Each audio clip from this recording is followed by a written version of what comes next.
Please আর্য, আমাকে অনুরোধ করবেন না। আমি সব কাজ টাকার জন্য করি না।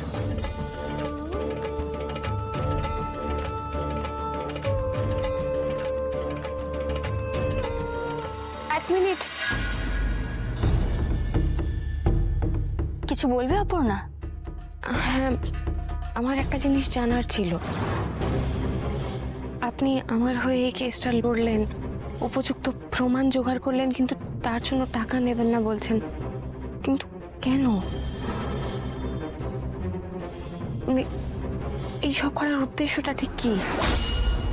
কোনো উদ্দেশ্য ছাড়া কি কেউ এরকম করে? কারণটা তোমার মাকে বলেছি, পারলে একটু সময় করে ওকে বুঝিয়ে বলবেন। যদি সাহায্য করেও থাকেন তাহলে কেন সাহায্য করলেন সেটারও তো উত্তর খুঁজে পাচ্ছি না। আমার একটা স্পষ্ট উত্তর চাই।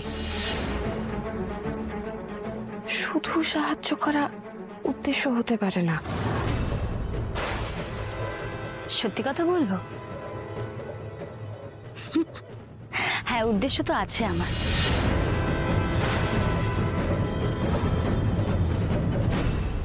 অনেক বড় উদ্দেশ্য নিয়ে আমি এসেছি, তাই তো এত কিছু করছি।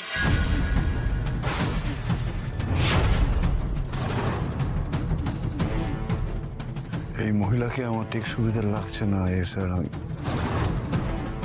আমি মেডিকেল ইমার্জেন্সির জন্য অনেকদিনই আমার কাজের টাচে ছিলাম না। ফিরে আসতে চাইছিলাম কিন্তু সুযোগ পাচ্ছিলাম না। এখন সুযোগ পেয়ে গেছি, আর সুযোগ পেলে কে চাইবে না সিংহরায় গ্রুপকে ইমপ্রেস করতে? এইটাই উদ্দেশ্য ছিল আপনার? মানে শুধু এটাই? এই জন্য আপনি আমাকে ফলো করলেন? বলতে পারো তাই। আর আর যেসব ফুটেজ আপনি কোর্টে দেখালেন সেগুলো কোথা থেকে পেলেন?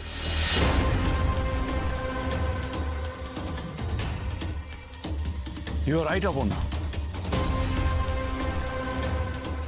এই কথাটা আমার মাথাতেও এসেছে। আপনি কত রকমের ফুটেজ আপনি পেলেন কোথা থেকে?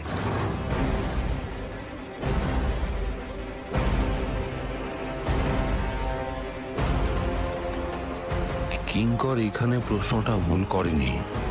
সত্যি তো, উনি জানলো কি করে? একজন খুনি খুন করে বেরিয়ে যাচ্ছে, তার ফুটেজটা উনি পেল কি করে, যেখানে পুলিশ কিছু পায়নি? আমার এক বোন ছিল যে এখন আর নেই। আমি তার ছায়া তোমার মধ্যে দেখতে পাই অপর্ণা।